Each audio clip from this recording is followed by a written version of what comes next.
thousands of jobs in your state.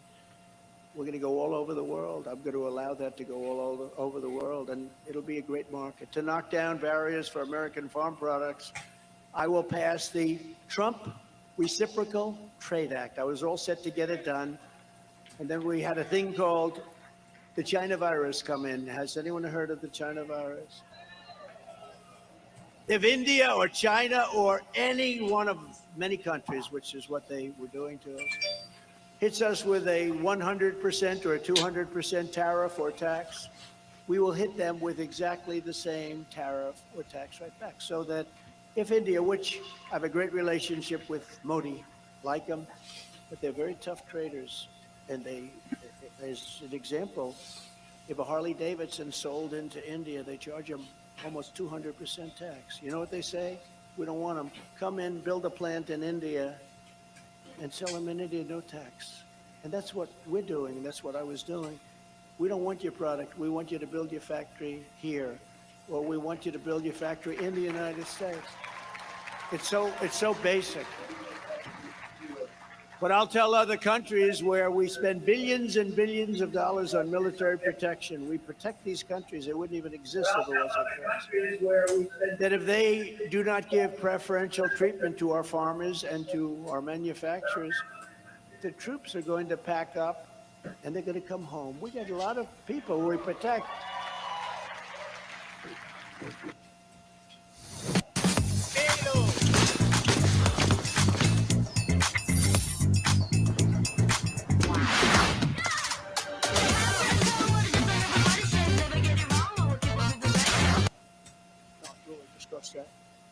No, where do you buy it from? I mean, we give you all this money. We buy a lot from China. We buy a lot from Russia. We buy very little from the United States. I said, why are we giving you billions of dollars? And he couldn't answer the question. It's not answerable. You know why? Because the people that ran this country are stupid people. That's why. They're stupid. And for the purposes of national security, I will ban communist China from buying up American farmland and other critical infrastructure in the United States.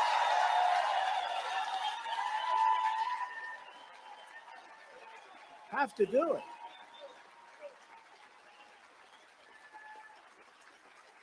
You have to do it. And China will be just fine. They'll be fine. They'll be fine. It's no wonder the swamp is getting truly desperate as they see us leading very big in the polls. They're getting crazy. Well, that's why every time I get a subpoena, you know, my polls go up, I get more and more subpoenas. Report to a grand jury. He's killing Biden. He's killing them all. That's what it is. These are crooked people. Never happened in our country. Called weaponization of the Department of Justice and the FBI. We've never had anything like this. And it's all bullshit, too. It's all stuff. That's why my polls go up. I'm the only person ever got indicted who became more popular.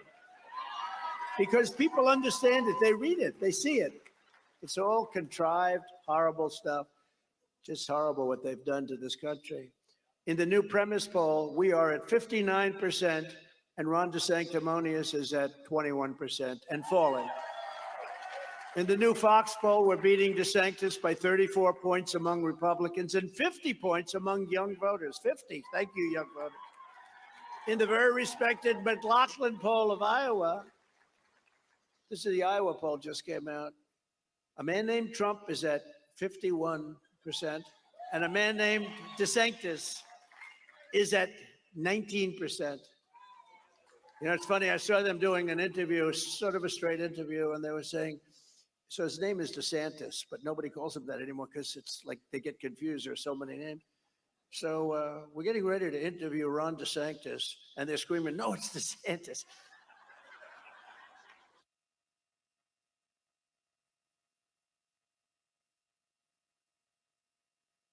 In Ohio, we're ahead by 44 points, just came out against Ron DeSantis.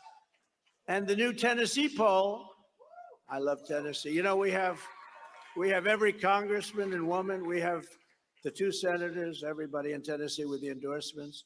The Tennessee poll, we're up by 49 points.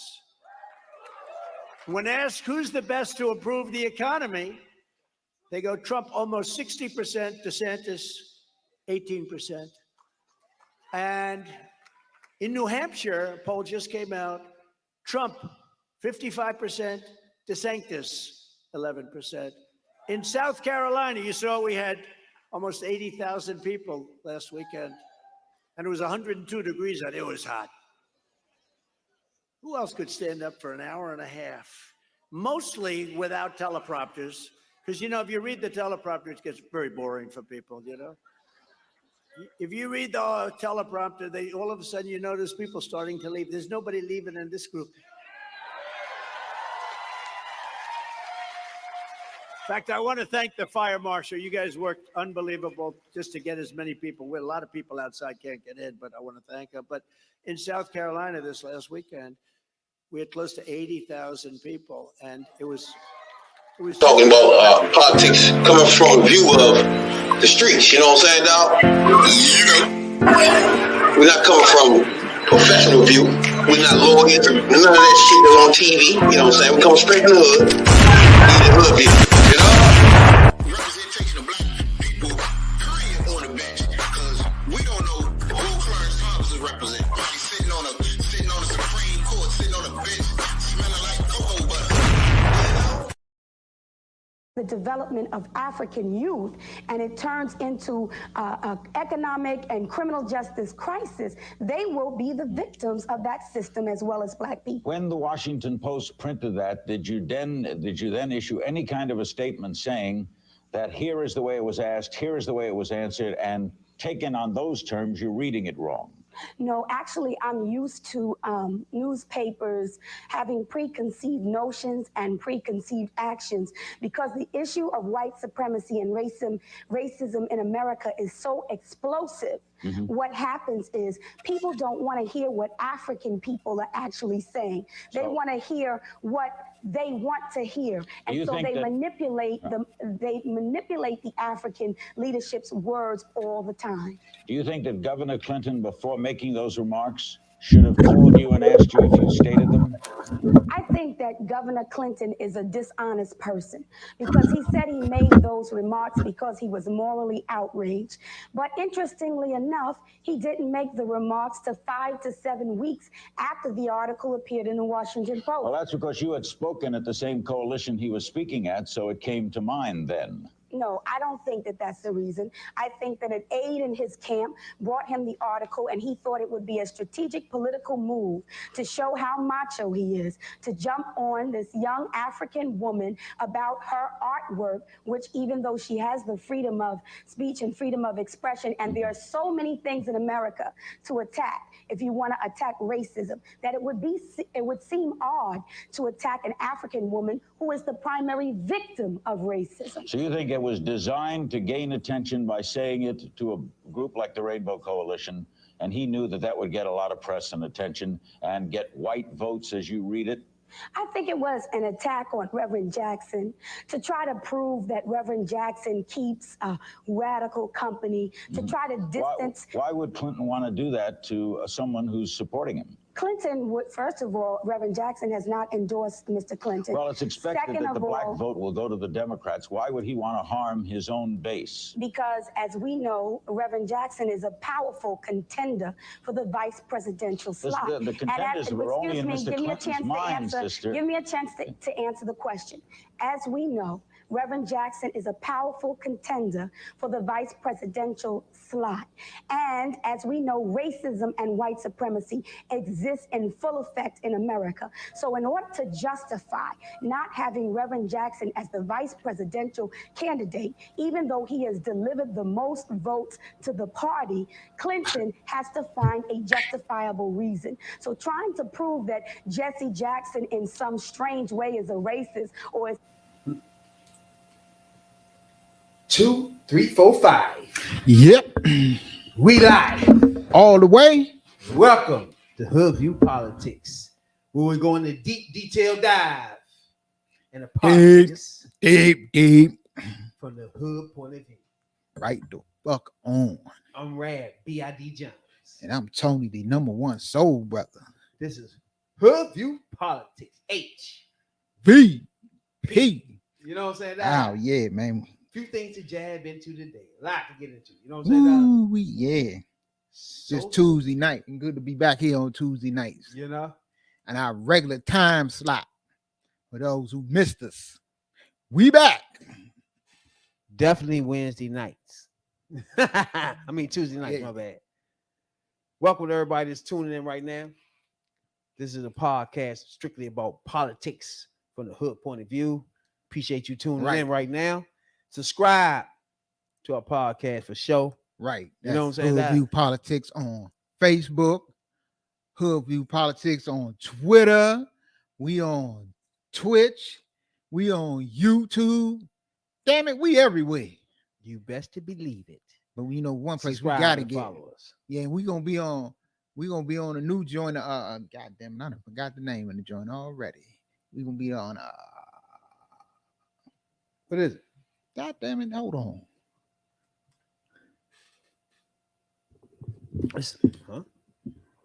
It's a new joint? Yeah. What? Oh damn, we're gonna be on Threads in a minute. Threads. Oh man, I'm tripping. What's Threads? Tell the people what's Threads. Oh, Threads is the new, it's the new alternative to Twitter by Meta. That's Mark Zuckerberg. And for those who haven't signed up, you sign up through your Instagram account. You got an Instagram, you can just bop, and you write on Threads. You know, Threads be getting their business. It had like 10 million subscribers in a couple of days. Damn. Hell yeah. Elon Musk mad as shit. See, man. Oh, he mad. Now it says, first of all, Meta platforms, they got like 100 million users. That's just on Instagram. So they cool. Yeah. You know what I'm saying? But like he just said, they launched a new joint similar to Twitter.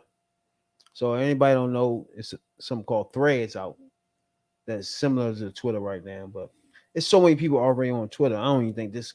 I'm trying to tell you. Nah, they getting the Twitter business. You think so? Hell yeah, I know so. I've been keeping up with this the whole week, and they getting in their ass. Everybody on Twitter, bro. Yeah, but everybody From leaving Twitter. professionals to hood, And everybody to that's strippers to whores, and everybody that's on Twitter. Everybody that's on Twitter is going to Threads. Everybody. We'll see. I've been seeing it. I've been on this since day one. Everybody that's been on Twitter also has a Thread account. Like all the ones I've been keeping up with to get where you get your news and your updates, shit, all that's on Threads. Threads getting in their ass. And you know, it wouldn't be it because Elon trying to sue Mark Zuckerberg to shut it down. But hey, people needed a alternative because people got tired.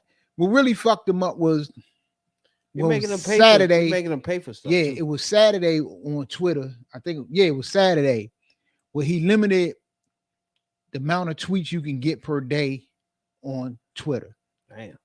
And it was a certain limit for those who pay. Ain't nobody trying to pay $8 a month for a blue check mark.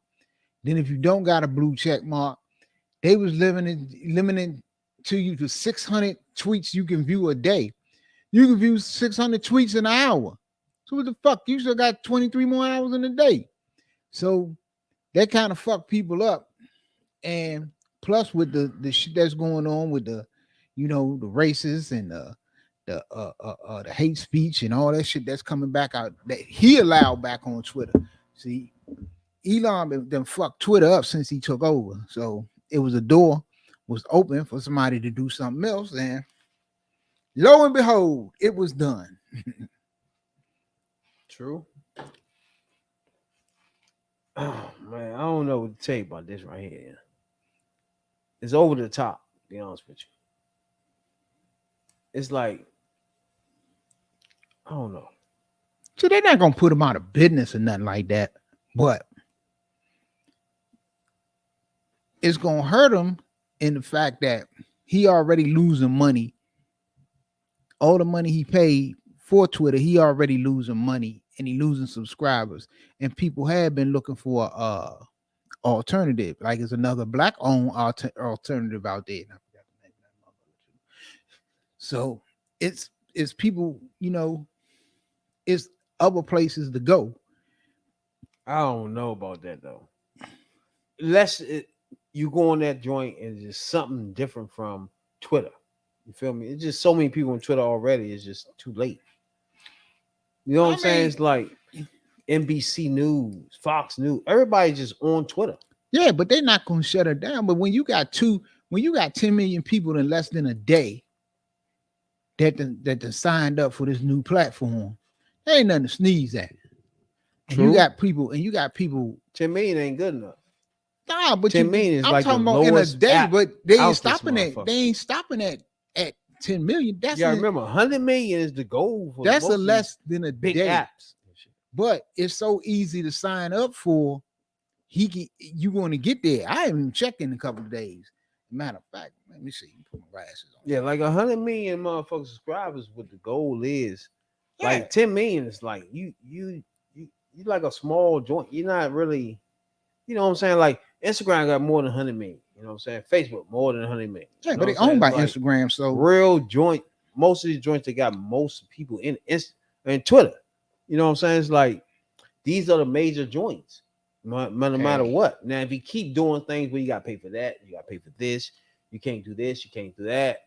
Eventually, people are just gonna roll out and try to find something else. and that's It's what not people gonna been doing. always be the thread though. It's gonna be other shit. It is other shit. I'm not saying it's only threads. It's other places out there that people is migrating to get away from dumb shit that's going on in on fucking Twitter. Hold on, that's the wrong shit. Yeah. Well, everybody knew once he purchased the joint, at the very least, it's gonna go slant right. But it's slant right, and he doing other shit with the purchasing and Shit. your ability. See, to this do is what I'm things. talking about. That's when it's bullshit. See, It this make is you what pay I'm for talking everything. about right here. Meta's Twitter rival Threads surges to 100 million users faster than GPT.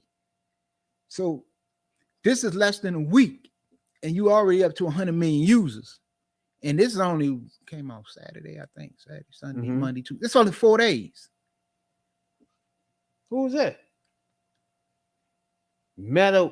Oh yeah, Meta do the he got Facebook, Instagram. Facebook and Instagram. Yeah. So this ain't your ordinary run of the mill. This app that came out of nowhere. This is the same people. I don't know, man. Look, in 4 days, If you look at 100 Instagram, million. it's gonna be like if you look at Instagram, it's gonna be more than 100 million motherfucking subscribers. It probably is. You know what I'm saying? It's because like, it's a brand. It's a yeah, brand it's that's been just like out there. everybody, like TikTok. There's so many people in TikTok. They don't Yeah, care but how about long what has TikTok been out? other Look where shit TikTok is that's out. going on and shit. They Right. they are still on it. You know what I'm saying? They don't care. I mean, look, people gonna still be on it, and people still gonna use it. People gonna use both. But when you have a new app where people can go to get away from hate speech, Yeah. racism, bigotry, this, that, and the other. I don't know. I do give you that.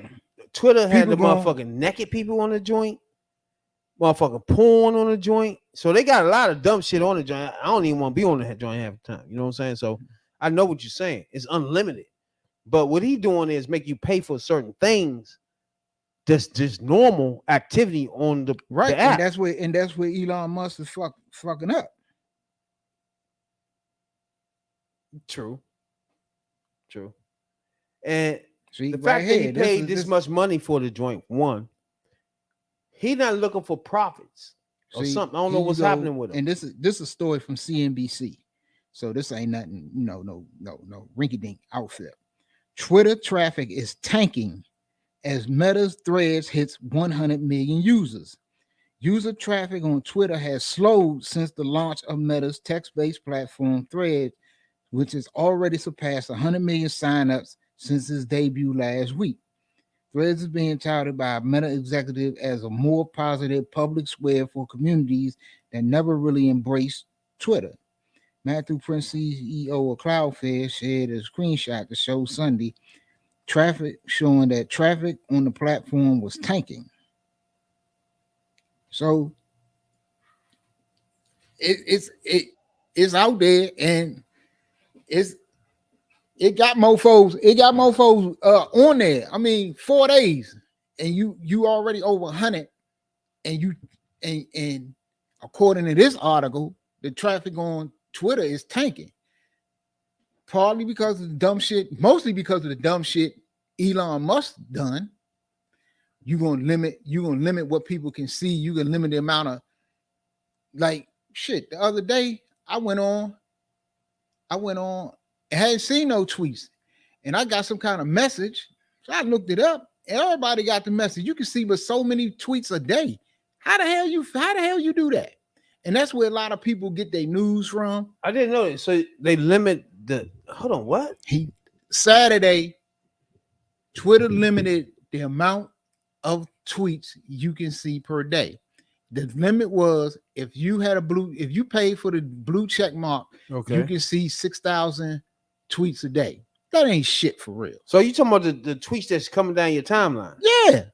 So you mean if you go past that, what will happen though? You can't see no more tweets. Are you serious? Right. It'll say you get a message that says you went over your limit. I had a message that said I went over my limit. And then what? You couldn't see them? You don't see no more tweets. The only way you can see more tweets if you got another account and log into another account.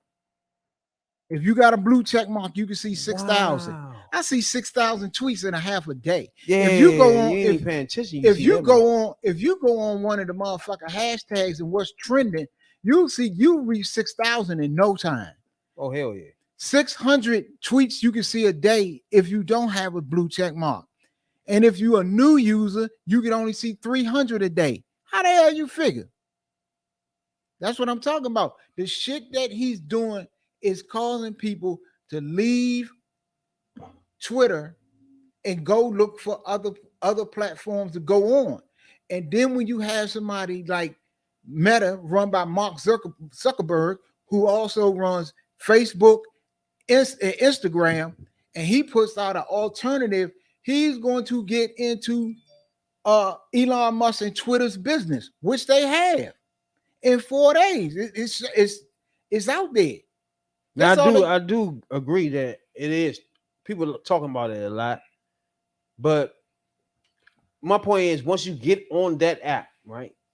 If it ain't better than Twitter, niggas gonna stay on Twitter. They don't care. You gotta realize people don't care about the political part of the apps. They don't be caring about none of that. No. If they can get on Twitter, but like you said, if you cutting off tweets that's coming down your timeline, that's different. You know what I'm saying, dog? If you got to pay for tweets to see tweets and shit, that's just fucking crazy. MLB, NBA, CBS Sports, everybody on here. And you know the major companies, NBC and all, they put out a whole bunch of tweets all day. Chrissy Teigen, Demi Moore, Sunday Night Football already on there. Adam Schiff on there. I got to follow Adam Schiff. You ain't follow Adam Schiff. I got to follow the New York Post. Damn. Everybody, the official Black Wall Street, Reuters on here, NBA on ESPN, Vanity Fair. Everybody's a Kiki Palmer, you know, all the shit she got going on. Joel Osteen, WWE is on there. So, and what you saying? Jim Acosta, they cut things off, right? So you got, like I said, you got a lot of people that's migrating, but see. It's just like all the other platforms. You got people that's on Twitter, Facebook, Instagram, TikTok, all these other places at the same time. You're not going to put Twitter out of business. Okay, I see what you're saying there. But you can't think that way because that ain't gonna happen. You're not, because most of the people big on there don't even care about political. And plus, they might pay for it to see some more tweets, bro. Yeah, though, but who's gonna pay $8 for a blue check? There's a lot of people would do that. But you they still already limited. Been on Twitter on years. But the problem is they just gonna do it. Yeah, but the problem is, why would you pay $8 and you still limited on how many tweets you can see a day? That's what I don't understand. I could see if you was paying. They don't have no paywall that you can pay and get unlimited tweets. They don't have that. It's either if you pay or you don't pay. Either way, you still limited. So why would people you saying once you pay the $8, you still People with a blue check mark. One of the first things that Elon Musk did when he bought Twitter was, okay, let me backtrack. People with verified accounts that had the blue check mark, that meant they had a certain amount of followers. So you verified, like Adam Schefter. Most of politicians and athletes, yeah. Right. And real famous people and singers and shit like that, they got a lot of followers. Even some people that not so famous, is I forgot what the number was. But if you had a blue check mark, that means your account was verified. Your account could be trusted. That I know that if Adam Schefter put out something that said this person signed with this team, you could trust it. You could take it to the bank. When Elon Musk bought Twitter, he charged people $8 a month for a blue check mark. That means if a motherfucker wanted to make a fake Adam Schefter account, which people did, because people paid the $8, made fake accounts of famous people and news people, and put out a lot of bullshit and had people confused. This happened as soon as he took over. Now, even if you got the blue check mark and you paying $8 a month, you were still only limited to 6,000 tweets a day. With the $8? With the $8. That's what I'm trying to tell you. If you are an old subscriber and you've been on there a while, like I have, I could only see 600 tweets a day, which I will go through 600 tweets in less than an hour. You can. An hour or two, whatever the fuck. Oh, hell yeah. If you just signed up for Twitter, you can only see 300. Damn. So why would you pay and you still limited? I wouldn't when I could go to another platform and all I have to do, which people did, people say you can now follow me on Threads. And what did people do? The people they wanted to follow and wanted to keep up with, because if your tweets are limited, you cannot follow and keep up with the people that you like to keep up with, and keep up with the news, sports news, world news, political news, and all that other stuff like you want to, because Elon Musk limited you. So what happened was Threads was already in the works, but he put it out a couple of days early, and people instantly migrated and signed up for Threads accounts because it was so easy. All you have to do is you go to Threads and they're going to say, you can log in with your Instagram. All you have to do is hit the button and log in with your Instagram. You got your Threads account with your same profile pic, with your same this, that, and the third. So you don't have to go through a whole lot of this and that and other bullshit to sign up. And that's how you got over 100 million people so far and counting that's on Threads. Damn. That's what I'm trying to tell you. The Threads is getting into Twitter's business. We want to enter into the conversation. Retired captain of the police force. You know what I'm saying, dog? And wrote an author too. You know what I'm saying? Wrote this book here that we have possession of. You know what I'm saying, dog?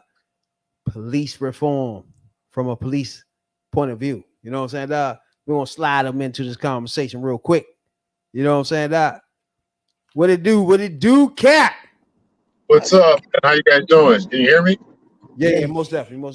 We got you. Right. We're following the conversation about Twitter and Instagram done made a newer similar to Twitter. So I didn't know all this was going on. Honestly, I was kind of listening, taking it all in. So that's what Instagram too. You're gonna have to start paying for it. Oh yeah. No. That's Twitter. No. Twitter, you gotta pay for the tweets. Now, Twitter, if you want a verified account, you want that blue check mark on your account that say you official, you gotta pay $8 a month on Twitter. Yeah, I'm out of have on that. Yeah. So I as a just stay new- unverified then. Right. Instagram has made a new joint called Threads. It's supposed to be similar to Twitter for anybody listening. It's right the now. exact same as Twitter, as a matter of fact. It's supposed to be similar to Twitter. I haven't been on it yet, so I'm not. So you gotta get Jay on here because Jay sent me. I'm not a person that. Yeah, he sent me a link to He it. sent too. me his link. I haven't Like, went on it yet, so I haven't been on Threads, so I can't really tell you from a personal standpoint, right? But I've been on Twitter. I've been on Twitter for almost 3 years now, so I know Twitter is a piece of. Before my man got the joint, it was hard for me to look at it because it was just so much trash on the joint. So we talking about porn, we talking about anything. If you just turn down on the timeline, you just looking like, oh shit, your eyes will be blinded, bro. oh yeah, you might see at one time. You might see anything. I don't know, Cap. Did you have Twitter before Elon Musk? I did. I've never really been on Twitter, man. I mean, like you, I thought it was a lot of trash up there. People just talking junk. I'm like, I don't really have time for that, man. You know. So I never really rocked with Twitter. See, I use Twitter to get my news. I don't really That's what I'm a whole saying. lot of back and forth. But what you're saying is only corporations and sportscasters, people that are $8 a month is just like, okay, you can take that. I'm gonna keep doing what I'm doing. You feel me? Regular everyday people, man. Why would regular everyday people pay that? Why would you pay that? Exactly. You know? Like, what's the Because reason for you that? had see what it was on Twitter, and what the problem was for a while is people will make fake accounts of famous people, and they will put out, as we were talking about, trash. They would say something. I mean, they would make the exact account where they had the same profile picture, because it ain't hard to get the picture. They'll have like CNN or something. right. They will have, people will make accounts, but the real accounts would have, they had the real followers and had a certain, they would have a blue check mark. But you gotta pay for that. I know, yeah. But now you got to pay for the blue check mark. So that means if anybody can pay for a blue check mark and get a blue check mark, like I say, the first day this happened, somebody made an exact replica of Adam Schefter's Twitter profile picture and all. They made an exact replica and started, which confuses people when they started putting out Adam tweets, Schefter, putting out false tweets that said this was going on, this was going on, this was going on in the NFL. And he's one of the most followed people, and that's where a lot of people get they NFL news from. So people, whoever did this, was putting out all kind of garbage, and he spent most of his time instead of putting out news that people could trust, because they knew, this, when it came out, that blue check mark was there. That's the real Adam That's true. Schefter. I don't understand what you're saying. Yeah. So at first, the blue check mark meant, okay, that's that person. That's that person. Source. Okay. Now anybody can pay for a blue check mark, get a blue check mark, make a replica, a dummy account, and just like they did with him, and they did it with him and other people just like it. News organizations and everything. That's where it's a problem will come in. So especially, we are now entering into an election season, that if somebody say they want to make a fake Joe Biden, Kamala Harris, Donald Trump, or any kind of account, they want to make it, they get paid $8 for to get the blue check mark, and they can put out any kind of disinformation that they want, and you don't know, and you don't know if it's true or not, and that's how a lot of disinformation gets spread, and that's the problem. I got you now, because now, like, the normal person would like look up somebody that's supposed to be credentials and everything else. You'll look that up, but you'll get this dummy person with the exact same thing. Yeah, and just think, if somebody doing that with Adam Schefter, and we're headed, doing it with everybody, yeah. and we're headed now, we're in an election season where you can easily put out any kind of false information that you want. But now you gotta give Twitter and all the Facebook credit, and they cracked down on a lot of that nonsense that was just spitting out at first. But that was the out problem, But the problem You know what I'm with saying? Twitter Like people is was this. like misleading people and shit. But the problem with Twitter They is did try this. to crack down a little bit. Before Elon Musk bought it, Okay, yes, Elon Musk, I don't know. About yes, Twitter had cracked down. Remember, him. they had banned You're Trump, right. I forgot and they about had Elon banned Musk. some others. He let all that go. And he they let the loosened, motherfucking racist white people and they say loosened up on the hate speech niggas and everything. he let them call niggas without taking their accounts, all types of shit. So I see what you're saying. The day he took over, the N-word was getting used so loose and freely, and so much racism was on Twitter. The day Elon Musk took over, you would think it was fucking Truth Social. Hey, before we move on, Cap, man, hey, what do you think about that, man? The whole thing about like Twitter and something rivaling Twitter, you know what I'm saying? It's like we admit, even though I don't really be on Twitter like that either, but a lot of people is on Twitter, you know what I'm saying? It's like they can be misled real quick, Cap. Yeah, man, I think that's a problem, man. I definitely agree that people who can get these blue check marks without being verified, man, that's a problem, man. And I appreciate what you just said about Facebook and other places cracking down on that, this misinformation.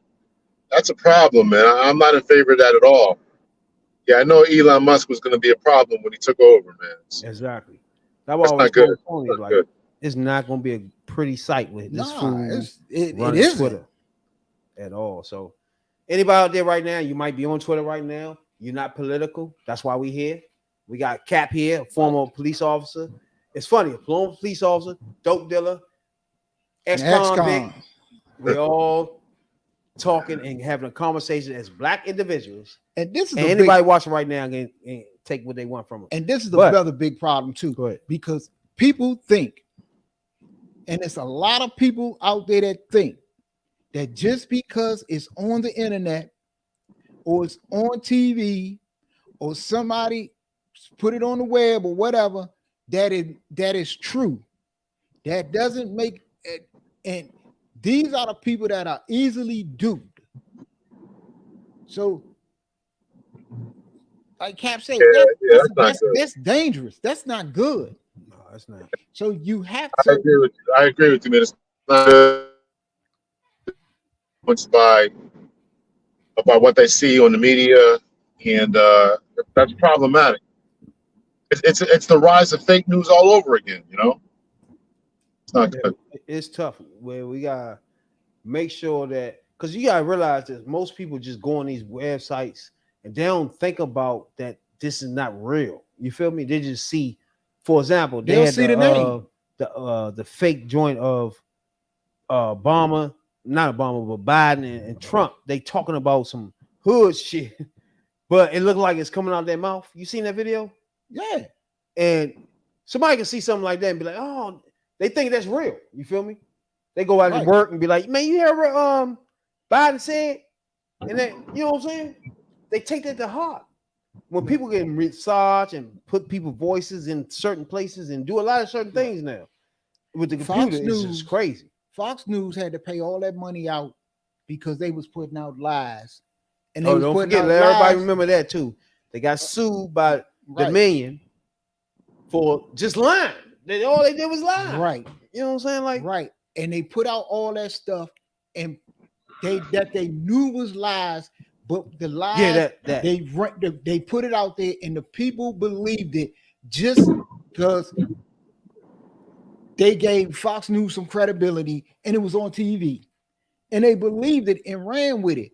Now, if you have a social media platform where we know that it's a significant, and it's over half the people in this country, especially young people, get their news from social media. Yeah. And if you have a platform that will put things out there unchecked and anybody can do any kind of backhanded, underhanded way to put out what they want for something to go viral, to try to discredit somebody, to do this, that, and the third, you in a situation where you know what you're going to have? You're going to have a bunch of George Santos a bunch of George Santos is in office. That's what you're going to end up with. Yeah. Before we move on with that, you got something to say, Cap? No, man, I agree 100%. It's a problem and it needs to be addressed. There's not much more to say to that, man. It's something that needs to be cracked down on. And as much work as that was done, it seems to be that Elon Musk wants to take it backwards, man. And that's I will say before we move on that it's so many apps out there, and each one of them, certain cultures are on those. You feel me? Like if you go on one app, you'll see a whole bunch of racist people on the joint. You never know. You know what I'm saying? They be all over the place. You go on the next app, it's just foreigners on the joint. You just never know what apps you on. You feel me? So that's one thing about apps itself. But the big apps, Facebook, Instagram, and Twitter, those things gotta be managed. And you know what I'm saying, to the point where you're not getting the racist stuff in these three joints. You feel me? Because they're established to the point where they even want the motherfucking the joint. So once they get money, they more of a big corporation than just small joints. You know what I'm saying? So they represent a lot of people, the people that's investing in them. You know what I'm saying? So this is a different animal with those three joints. So they got to comply with nothing racial, no, except for what's his name? They brought Twitter. He changing the whole thing. Yeah, I mean, and that's gonna make that app just a racist app. Once you go on it, like a year from now, it's gonna be all racist people on it. You feel me? But you got a lot of, like I say, a lot of that happened the day he took over. Yeah. A lot of that. I mean, he called for that. He didn't want people. He didn't want black people on that joint. He wanted black people to go to Black Twitter or some shit. He said so. Off the break, he made it clear that Twitter is not a place for black people. So then he let white people say nigga easily without being that shit didn't take down. So that tell us that's not a space for us black people. You feel me? So that told us loud and clear what he wanted to change this into. That's why I say a year from now, it's gonna be that. It's gonna be all racist people on it. That's gonna be something because he losing money hand over fist. He ain't making no money. He losing money and he's losing money and he's losing subscribers. You never know if he's losing money though. He's losing money. He asking people to pay him for XYZ all the way through the app. Yeah, so but you never know. Racist people gonna pay for that. People are not paying it. Stay on the app. Some people are, but a lot of people aren't. But he's not making. Oh no, not the money that was making on Twitter before when right. So he's losing money. He's not getting no return. Not the money he was making. The type of money that he paid for Twitter, he's not. He's not getting a return like he should because of the dumb stuff that he doing. Nowhere near. So that's on. I mean, because he turned the Trump route of just saying just racist shit and just let it be what it be. You feel me? Like nobody can sustain no company like that. No. As far as I'm concerned, I don't know. He wanted us. He wanted to cater to a certain segment of society, and that's what he did. And he gonna pay for it in the end. Yeah. Now, everybody don't know. You should know by now that Tyler Perry purchased BET, VH1. and VH1, right? And I got mixed feelings about it. You know what I'm saying? That's just me. You know what I'm saying? But I do congratulate him for stepping in. Because right now, BET was owned by white people, right? So it's just owned by Viacom. It's just come on, at least that, at least a buffer. Now I'm not a follower of Teller because I don't really like. I don't really get down with the stuff. I'm not feeling them, but I just like the fact of a black man saying, "Okay, let me own this and let me take this from you." You know what I'm saying, dog? You white people just making too damn much money off us. I mean, let me take these two things. He should have bought it anyway because the majority, especially VH1. Jeez, they make so much money off black people on VH1. Now see, with VH1, I got feelings about VH1. Tell me about your feelings then. Because with VH1, okay, VH1 and MTV was basically the same back in the day. And when VH1 came out, just like MTV, black artists could not get on VH1, just like they couldn't get on MTV. This is the first time that a black man has owned VH1. Right. But until Michael Jackson Prince and Whitney Houston broke that barrier. We got to the point that Michael Jackson was so large that Epic and Sony say, if you don't play his videos, you don't get none of our artists. That's how Michael Jackson, Whitney Houston, and Prince ended up getting on MTV and VH1. And even back then, black artists was played only in limited capacity. It was basically those artists. And for anybody who don't know, BET was founded by Bob Johnson in 1980. Yep. Where he served as leading media outlet for black people in the black community. Movies, television, music, no matter what it was, BET was the home for black people to come spit their talents. You know what I'm saying? Right. So Bob Johnson was the founder of this. He sold it, right? That's what started the downfall of BET. To this day, well, black people don't look at BET as our station. Well, now, hold on. Let me get Cap in. What you think, Cap, about BET? My man buying it and VH1. Okay, I'm glad that it went through. I appreciate the fact that a black man is stepping up, taking something that should be owned by us. I'm hoping that he turns it around and makes it a beacon of professionalism, and where we can have the best parts of our culture shine forth. And I'm excited about that, and I hope that he really has a different direction that he takes the company in. I agree that it was just trash for a number of years.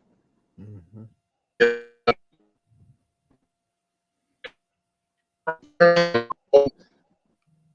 hope that he puts some good music out there and just presents the best part of our culture. And I don't know if you guys know about the India Ari situation where she was criticizing the sense of war about a twerking and nonsense that was going on with that. But there's so much more. There's so much garbage that our culture unfortunately puts out, and our lack of professionalism and what we put out for the world to see.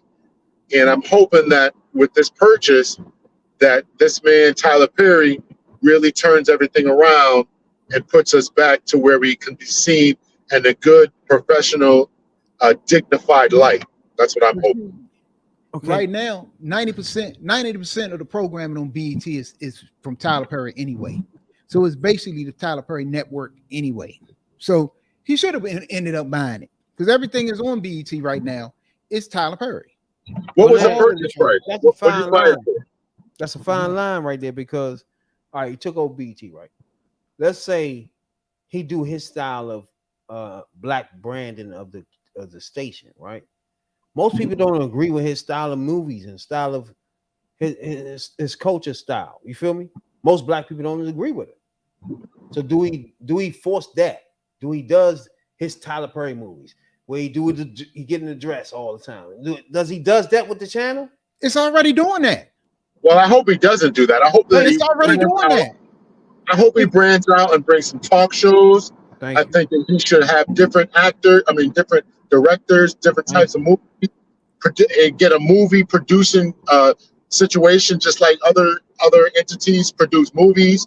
I think he should try to get some NBA contracts, even a small team. Have the Atlanta Hawks exclusively broadcast on BET. I think there's a lot that he should try to do. That's a sweet one right there. I ain't think of that. Right there. There's no reason. Yeah, he should do all those. You got to think outside the box. Get movies. Get professional sports teams, and then BET1, BET2, BET3, build off like that, and yes, have different kinds of movies. Every movie should not be everything he's done. One time we had that. We had BET, we had BET2, we had BET Jazz, we had when Bob Johnson had, we had like 4 BET channels. He's not Bob Johnson though. BET was basically nothing more than a video channel. It was an alternative to MTV because we could not get our black artists on BET and VH1. We had talk shows. So we had people on interviewing. Yeah, we had people on the BET. You had teams. It was more than videos. No, at one time it was nothing but videos. They was interviewing. They had At- shows where they At interviewed one hip time hop it was stars. Video Soul, Video Music Connection, Rap City, Rap City Midnight is the Love- key point. Rap uh, City interviewed rappers, Comic View. You had that. which they don't have now. They don't have No, they don't outlet have that. where But they're supposed to be rappers bringing come on, yeah. Comic View back, but I don't know what network it's going to be on. That's crazy. It's He coming should back do on- that too. He should bring the comedies of the soul comedy thing back. Let Ice Cube make some movies. Bring some black directors in here. Just let everybody do their thing. I don't know. That's Tyler just me. I Perry. don't know you about Tyler you, Cap. Perry has that big ass studio he built down there And he ain't let a in motherfucker Georgia. come down there and make a movie And nobody is going down there to make a movie or Because video. Everything, I look, hate that. everything that is on BET now. If you get up in the morning, it's House of Pain, it's Meet It's the him. Browns, it's a Medea movie. At night, you got like 3 or 4, you got like 2 or 3 Tyler Perry soap opera drama things that's going on. Zatima, House of something, and it's all basically all that's on BET. it's him. That's true. He basically has his own network now, which is going to be nothing but the Tyler Perry network. He has that big ass studio down there. His And he ain't studio, putting nobody down that there. studio is bigger than Ice Cube some right now states. is begging for somebody to help him put Friday out. This nigga, he ain't put him in the studio for 1 minute to make a Friday. Why? Because everything It's some dumb shit to me. because That's Tyler just Perry, me. everything Tyler Perry does is self-contained. So I'm scared that he taking over BET. That's my question to Cap. And Cap expressed the same feelings I'm feeling. Like, I'm hoping that he takes this in the right direction instead of just taking it and then do what you just said, just all this Tyler Perry stuff all day. We ain't got time for that. Look, We want somebody to big take this challenge. A big challenge for Tyler Perry is going to be getting all these black shows off of different networks. If you look at Netflix, Disney, right, these different apps, they've got their own black collection. He's got to get that stuff off of there and bring it to BET. True. All these different Take- small little Take movies. all the black shows that's on VH1 that's making them money. Right. Take that off of there. Come home. Right. You know what I'm saying? Right, That's right. them all off That's of what there. that's the challenge he's got to do. He's got to Right. do that. He's got to settle if there's any beef between him or Ice Cube or any other over it. director, Monique. You got to solve all that Yeah, because get over that. what's important is black culture. And you got to. You may not like me as a producer, might not like me as a director, but Exactly. but forget all that. Damn all that. We're black, and we got to get our stuff out here. It's going to Exactly. employ black people, pick up our culture, and if you got any beats, you can't get Ice Cube, whatever. And I don't know why people don't use the studios to make money. I didn't realize that, He or ain't to let make nobody movies. in there do nothing. And He just because- make his own movies and but own shows. You in got there. to look at this. You Shouldn't got to do look that. at it this That's way. bad business. Tyler Perry, It's bad business. Tyler Perry became a billionaire.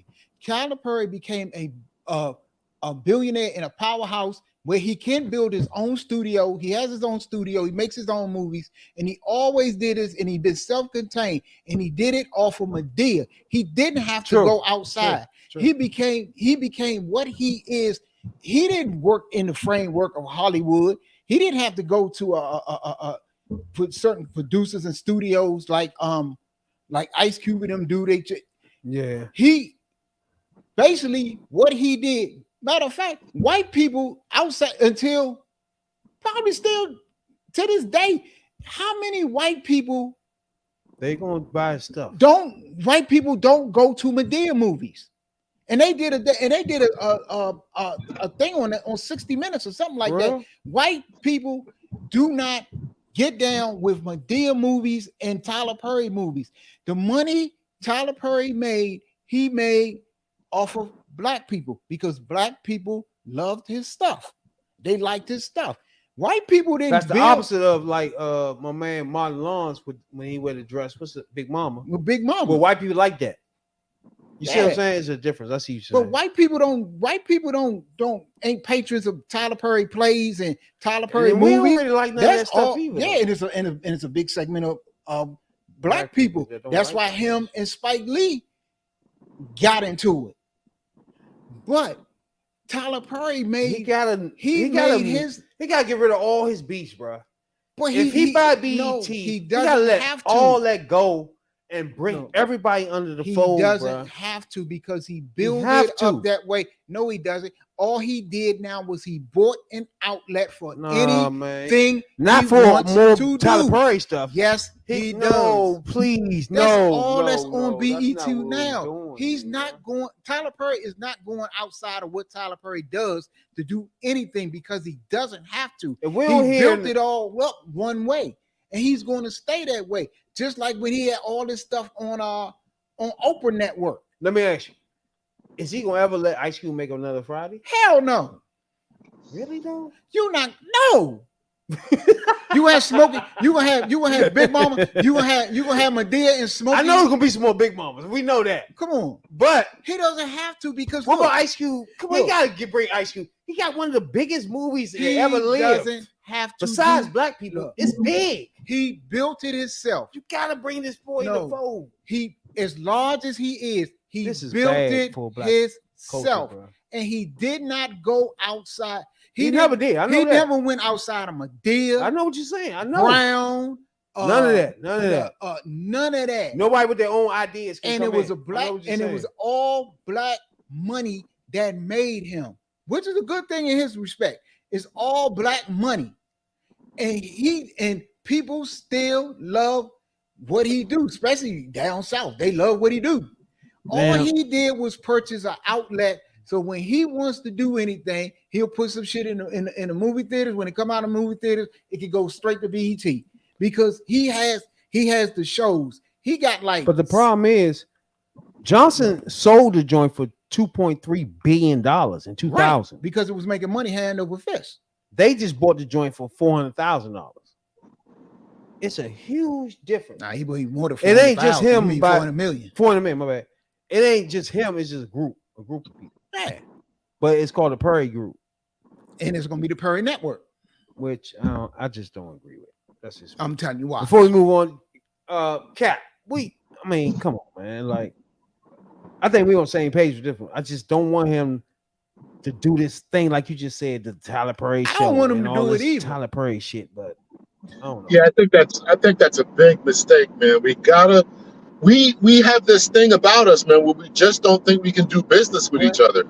We gotta solve it. In order to make Ice Cube better, to make the community better, to make every other upcoming black director better, all these different black movies coming out, the whole Spider-Man stuff, that should all be on BET.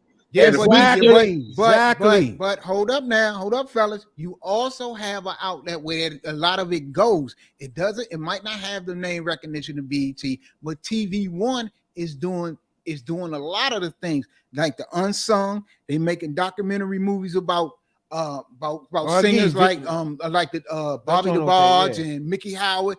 They made movies about them. You have that's where BET's a bigger station. It's a big. What's the name one you talking about, bro? Yeah, TV One. But Radio One is the money maker. But TV One got a lot of stuff on there too. Because if you want to see stuff by like Russ Parr, like Russ Parr produces a lot of stuff, and Russ Parr does a lot of movies. Yeah, Russ Parr. And where they come out on TV One. Yeah, they do. Yeah. Now, I think they could do a better job at marketing because BET always had a name. BET was a name from the beginning. I don't think that TV One have enough money for. Now they got money to make a movie, bro. They got money like Another Friday. They got money. Like BET got that. They got money. You know what I'm saying? That's different money. Hughes family got money. That's different money right there. And then they got money. They got money. You about to move, Cap? What you think before we move on for that?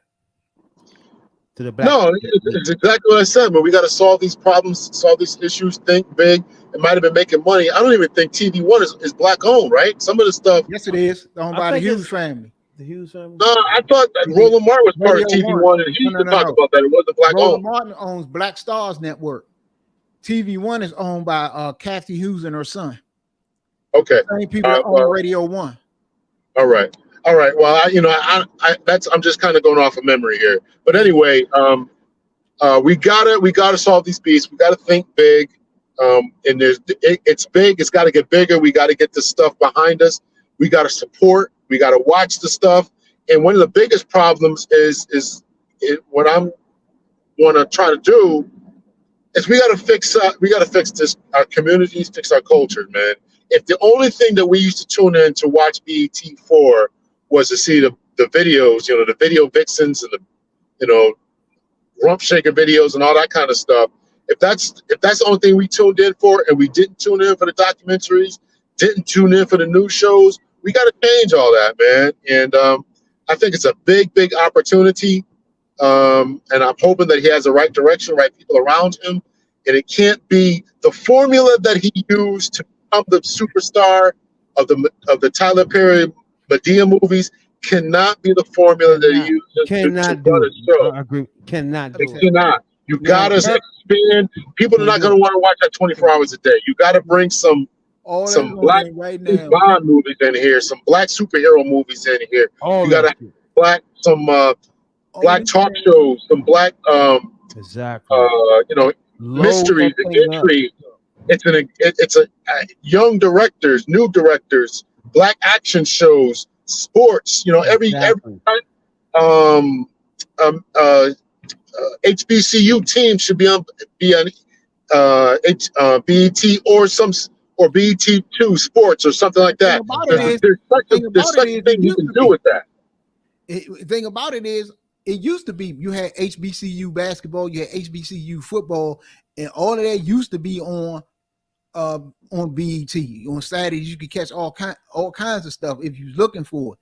But like you said, basically back then, BET was nothing but a video channel. It was alternative. It was the black alternative to MTV and VH1, where we couldn't get it. We didn't have a place for our videos. That's what Bob Johnson made it into. Because remember, in the beginning, BET only came on at night. BET only in the beginning came on at 10 o'clock at night, and it was going off the air sometime in the middle of the night. It was only on for a couple of hours, and then it expanded. That's when Donnie came on, and you had Video Soul, Video Connection, and you had all of these. You had basically a whole bunch of video shows, and then when it got to the uproar, I would say, I guess about in the 90s or so, about the videos and the content of the videos and the violence and the lifestyle it was portraying and the video hoes and all that stuff. Then they got away from the videos and went to stuff like Comic View and College Hill and this, that, and a lot of reruns of black shows. You had Family Matters. I think you had Scandal was on there one time. You had like a lot of old shows on there. Yeah. But now, once you turn it on in the morning, you're going to see Meet the Browns, House of Pain. You're going to get a Medea movie.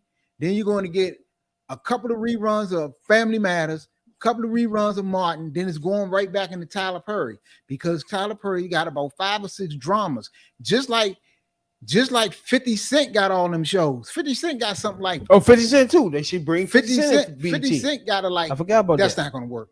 You bring them in. You bring Ice Cube in. You bring everybody that's making that make movies and TV series. 52 like Cap said. Like Cap said, bring those people in. Yeah.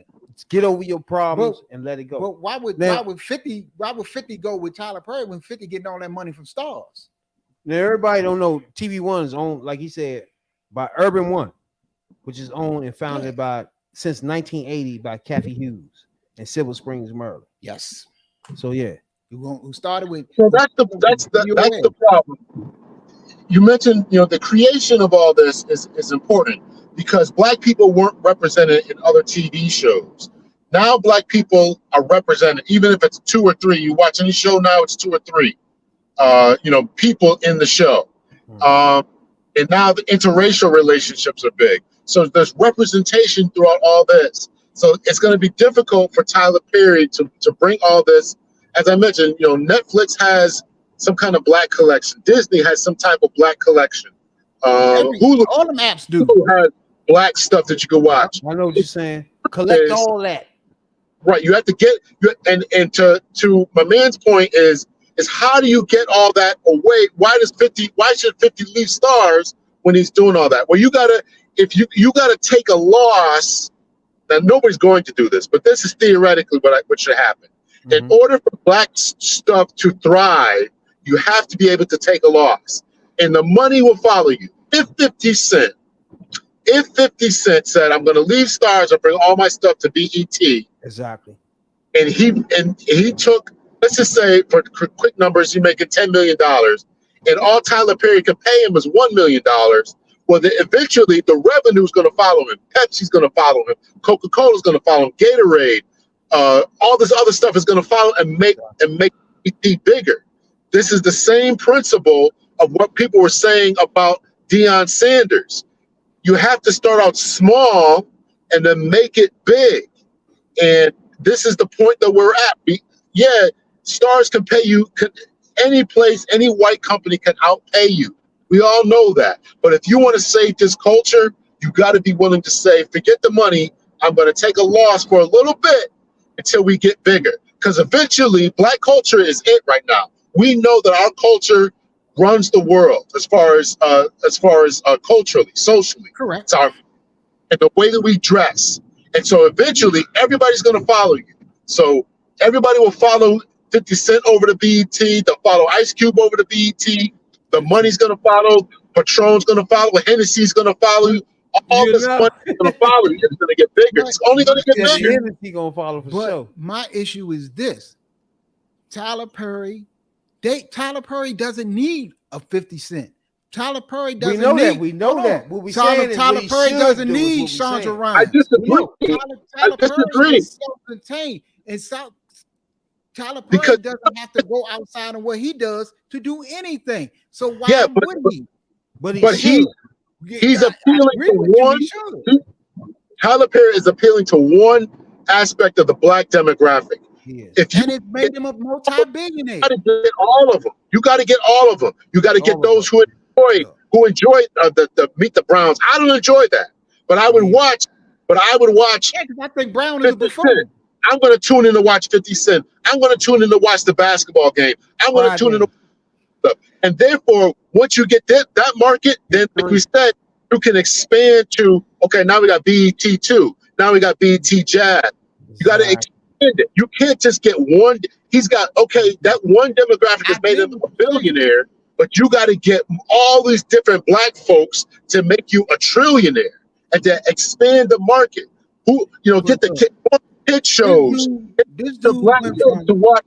Instead of watching Nickelodeon in the morning, tune into BET in the morning and watch black shows that are entertaining to kids. You got to think big, man. You got to think and cover all this ground instead of just your Meet the Brown stuff. I see what you're saying. I think he should, but I don't see him doing it because I see a dude that went from living in a car, homeless, we living in a car. Know. We said what he should do, and took one character. He took one character. I got feeling we're gonna see and put on a dress.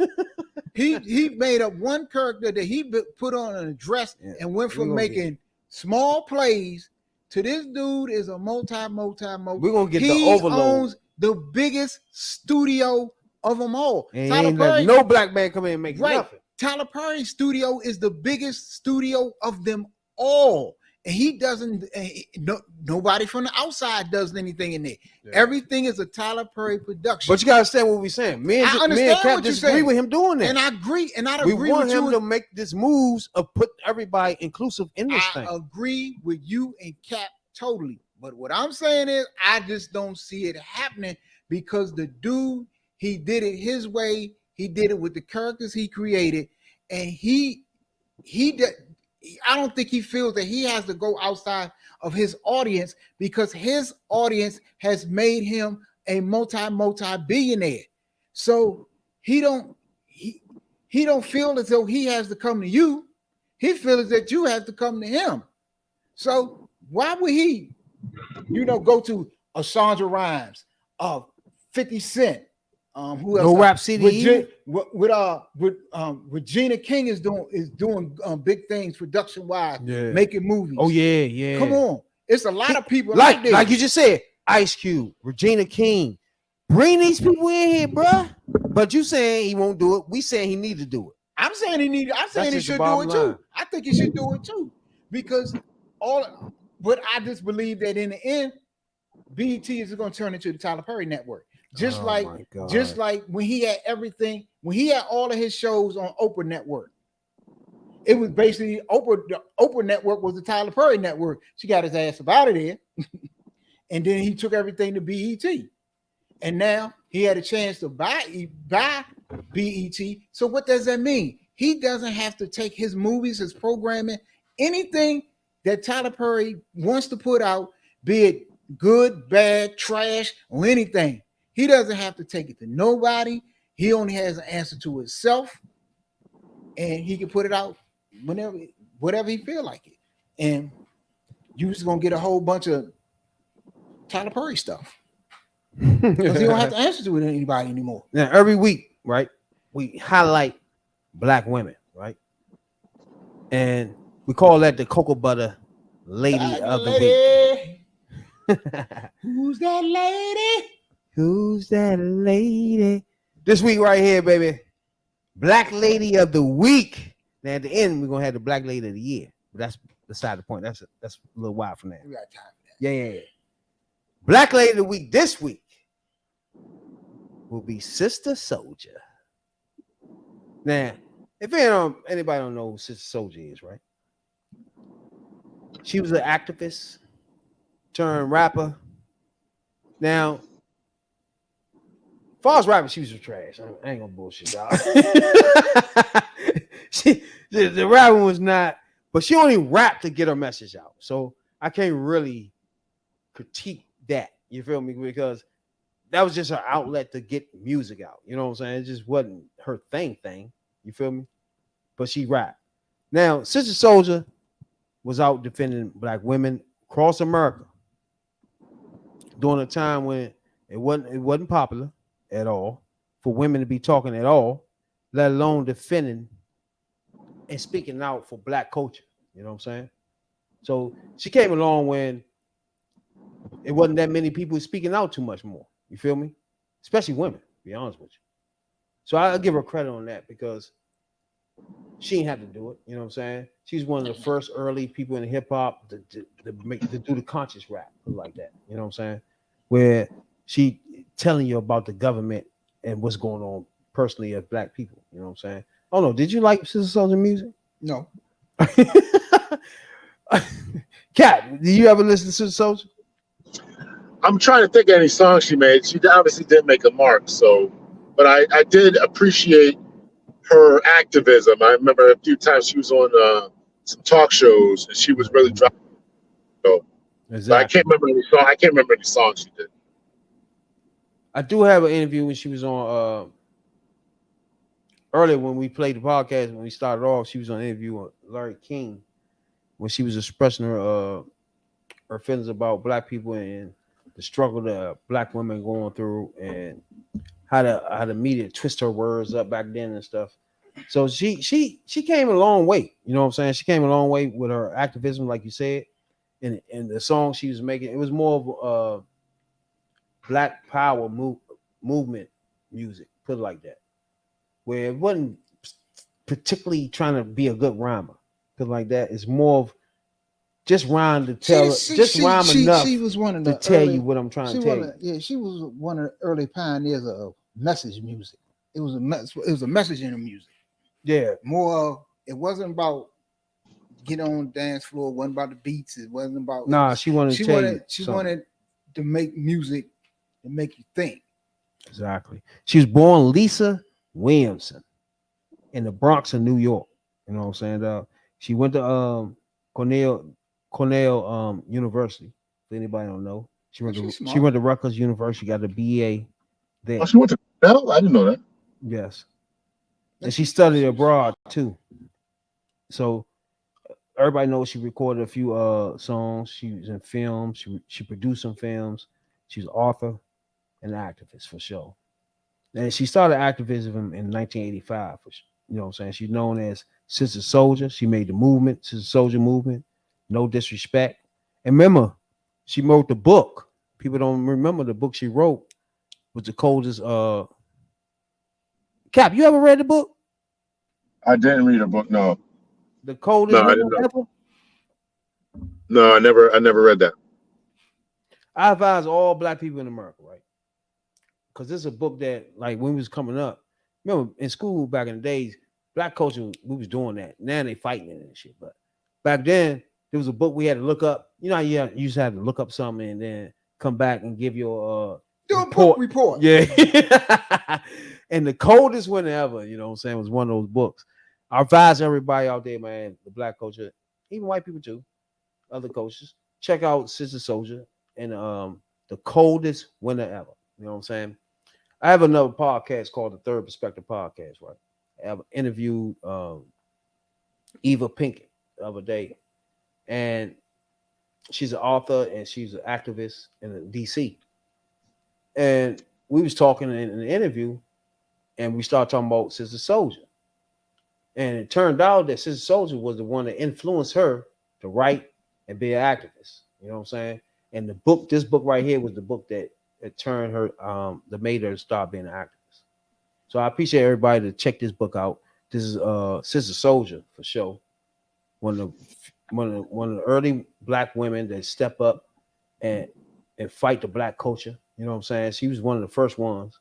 So y'all will love her if y'all go back and look at some of her interviews and her rapping. I don't like the rapping, but some of her songs. And then this book, you know what I'm saying? Go ahead, Jack. Being Go a ahead, Rick. spokesperson, you know, I think you need a Sister Soldier out there today, because some of what's going on is just crazy. Because Cap brought up earlier about NDRE, and people tried to drag NDRE about what she said about Megan Thee Stallion performance and some other things at Essence Festival.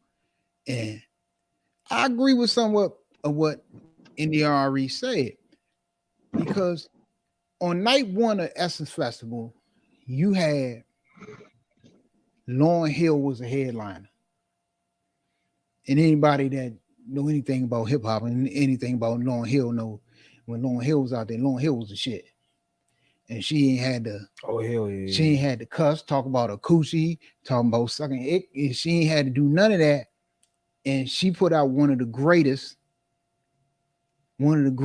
albums of all time, and the greatest CDs of all time. It was the first hip hop artist to win the Grammy for record or album of the year, something like that. Night number 2 was headlined by Missy Elliott. And Missy Elliott, I say, was the same way. She wasn't, maybe not, maybe more, because she was a producer, and she was just as influential as Lauryn Hill. And she didn't have to get out there and do some of the things that a lot of the artists do today. Night number 3 was headlined by Megan Thee Stallion. Now she come out, she the baddest bitch in the world. Her pussy good. She's sucking dicks and all this old other shit. I'm like, how the hell you go from Lauryn Hill, Missy Elliott, to the shit she putting out there? And you don't have artists, them artists that we talking about, like Sister Soldier, Lauryn Hill, and even if you go to, what's that chick what was KRS-One? Damn, the big chick. I forgot her name too. KRS-One. Miss Melody. Oh. Queen Latifah. Even an MC Light. Put shit in your head. You know what I'm saying? They didn't have to. No, true. They didn't have to be raunchy. MC Light is the real person you can look at and be like, okay, that woman right there rapped and did not sell her body. Nah. At all. Because she was a tomboy for real. She was a tomboy for real. That's one of my first rappers I liked too. Yeah, but even MC Light was nice. Even Salt and Pepper, they was sexy, but they didn't they didn't sell sex. You know what I'm saying? Nah. And now it's like you gotta be you gotta be a hoochie. I You just gotta be a straight hoochie. don't know. That's true. And Like you can't just be a rapper as a girl. No, right, I you see get what it. It's not like back then.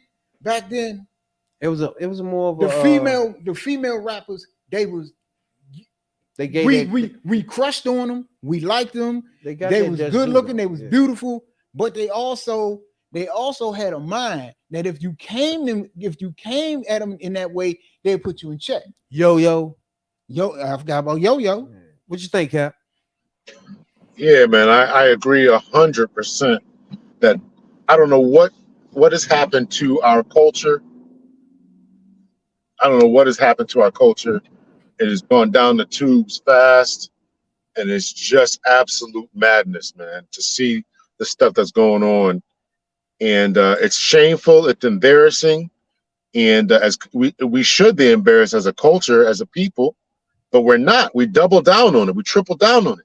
Cardi B said something. She said that, if I sing about this other stuff, nobody buys my stuff. You can't argue with that. If women or even men were more positive in the stuff that they put out, if they would put it out and we would buy it, support it, then they wouldn't put it out. But they buy and they put out what we buy. And that's the answer. And we got to change our culture. And that's what I'm saying about BET. I'm hoping that Tyler Perry can help change because we're all jacked up. We're all jacked up. We go to these BET Essence Awards. We go to the Vibe Awards when that was going on, and it's shootouts and looking crazy. Just like, what is going on, man? And this is the message that everybody sees.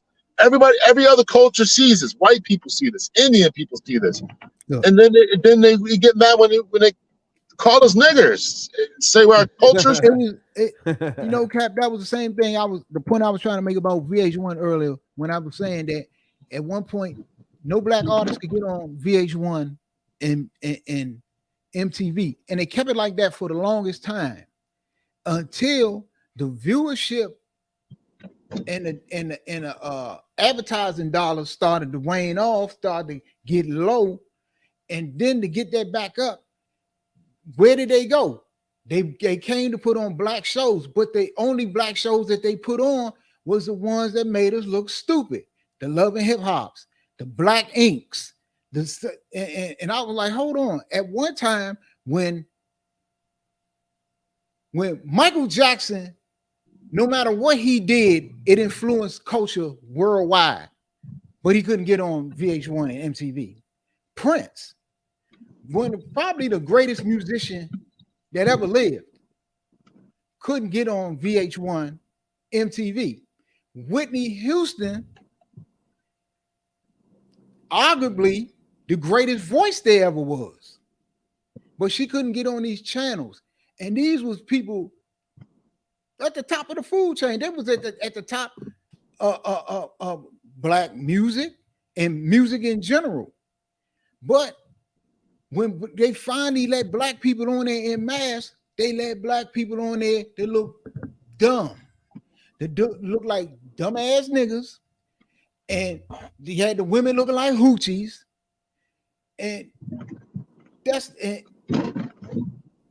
why I get what y'all saying about Tyler Perry basically changing the culture and changing the network and getting positive black images on these channels. I don't see it happening, but I see where y'all coming from. Because when we had positive black images out there, they didn't want to put positive black images on these channels. But when the money dried up and the viewership dried up and music videos wasn't making the money that they went to the dumbass images of black people to put up on there. Yeah. And that's what I didn't get. I'll give you an example. Bravo. It's a station, Bravo. The joint was down in the tubes. It was done.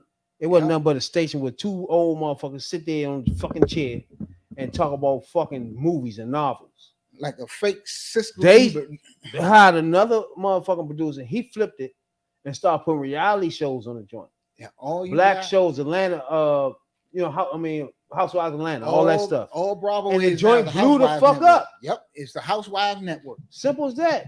Black people lead all motherfucker networks. It's a black show that's leading the network that keeps that network afloat. If Tyler Perry, like Cap said, pull out a net and swoop everybody join in to BET, what would the white people be playing then? I would really want to know what they put on the air. If you take Housewives of Atlanta from the white people, we got that now. You feel me? What are they playing on these stations they got? If you take all the good stuff, always look, or Love and Hip Hop, they ain't got that. What the hell they gonna play? It always a coon somewhere. Yeah, right. So it's somebody that's gonna do. That reminds me. Before we get out of here, right? Cube is running around getting interviews everywhere. Ice Cube. Anybody don't know? I feel like he's the best rapper ever, but that's another story, right? Right now, politically, he's going around on a lot of interviews talking about he passed up $9 million to do movies last year to not get the shot because he refused to get the shot. He lost $9 million last year. What you think about that? Do you disagree or agree with him passing up all the money for a shot, Cap? Yeah, man. I think that's the thing to do, man. I applaud people who stood by their principles, man. I really do. Him and Kyrie Irving and all these other people who said, no, I'm not going to get it. You got to think bigger, man. Money can't be the end all be all. And that's what has sold us out. Everything we just said is about people selling out for the love of money. And the temporary fix of $9 million is to Cube is nothing. You know, it's nothing to Kyrie Irving. But to people on the come up, that's the problem, man. That's the problem. And so I applaud Ice Cube, and I wish that we could all do it. And we got to be able to hold fast to our principles. And that's where we have lost our culture because we took the fast, easy money, you know, shake your ass for a day, get on a TV, be on a housewife show, you know, make $500,000, make your whole race and community look stupid.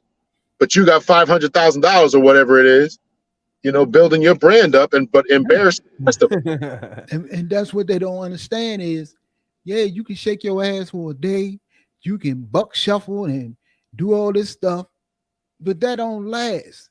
And the money you get from it ain't gonna last. And at some point, but that reputation and the shit that you did to get there is gonna follow you forever.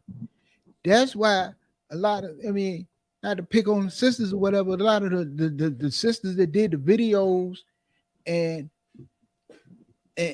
all this other wild stuff, and now that they into their 40s and 50s maybe, and still being looked at like a video hoe or hoochie or whatever, and they didn't realize at the time that shit follow you, and you can't be mad now because you know you did what you did, but you didn't think that. Hold on, down the road when I wanna get into some legitimate acting or do some legitimate modeling and whatever, or I want to work in the business community, I don't need this coming back. I don't need this coming back on me. And they don't think about that. And then the money gone and your reputation gone with it. And you can't get neither one of them back. That's why you got the like they say, all money ain't good money. Yeah, that has been the downfall of our community. When you look back at the people in the 1940s, right? What's the name of that show? Amos and somebody, right? Amos and Andy. Oh yeah. What's that? Amos and Andy. Amos and Andy, yeah. Yeah. All these dudes, man, you know, kind of sold us out, man. And we're still trying to come out of that stigma of what black people were like, you know, step and fetch it and all this kind of crazy stuff. Well, I can give you one we all know and one we all watch for a while, for a long while. You take Jaleel White as playing Steve Urkel. He made a lot of money off of Steve Urkel. He got famous off of playing Steve Urkel. But when Steve Urkel was over, he couldn't get another role playing nothing. Yeah, he was stuck in that role. He was typecast, and that role, I mean, that role brought him riches. That role made him famous, and that role did a lot for him.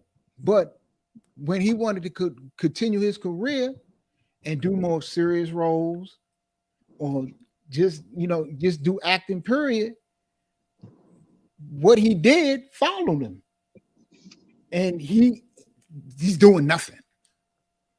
And that's the same principle that our whole community is suffering from, is the temporary stuff of today is coming back to haunt us all years later, and we can't get out of that. We can't get out of it. And it's really just causing a major breakdown within our communities, and we're still living with it. Right. I mean, a lot of them need to take some of Rihanna lead, because she was out there. They thought she was a hoe. They thought she was this, that, and the third. But she flipped it on them. And that woman is a billionaire and got one of the biggest cosmetic companies in the world.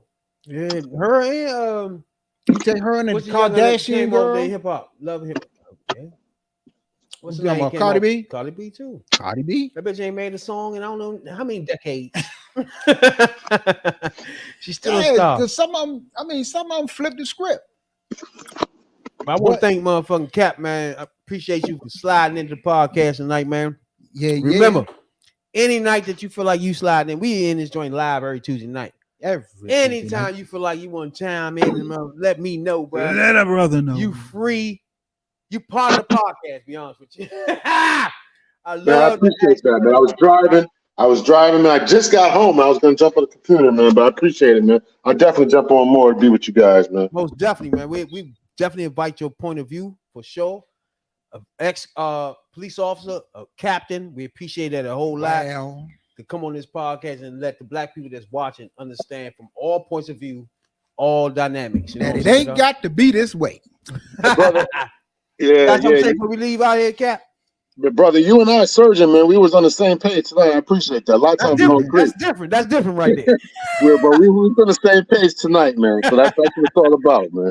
I appreciate that. That's different for this podcast. We ain't never on the same page. Yeah, usually it's me and Tony. But tonight it's me and you. That's cool though. That's cool. Don't forget, man. Anytime, bro. We live every Tuesday night. Me and Tony go live 2 nights a week though, but for sure on Tuesday nights for sure, because other nights be iffy. You know what I'm saying? Yeah. But Tuesday we hit live no matter what, rain, sleet, or snow. Something like that. Politics come from the hood point of view. You know what I'm saying? All right, brother. So I'm gonna let you know anytime you want to come in, we here for you, baby. You know all right, y'all be easy, man. Yeah, you the same, bro. Appreciate everybody tuning in tonight, man, for Facebook, Instagram, Twitter, Twitch, wherever you at. We love you a whole lot. Got something to say we got here, Jake? I mean, the number one soul brother. Yeah, y'all take it easy out there and look, it's fucked up in these streets, man. There's some wild shit going on out here. Y'all be careful out here. Man, we appreciate, man, Cap coming in this joint, man, because it gives a whole total view. Because our coaches don't like police. You know what I'm saying? That. So once he come on and talk, hey, don't forget, pick up this book. I mean, if you stop, I almost forgot. My bad, Cap. Damn, I forgot. Did I forget? No, you put it up there. Oh yeah, I put it up. I put it up earlier. I forgot.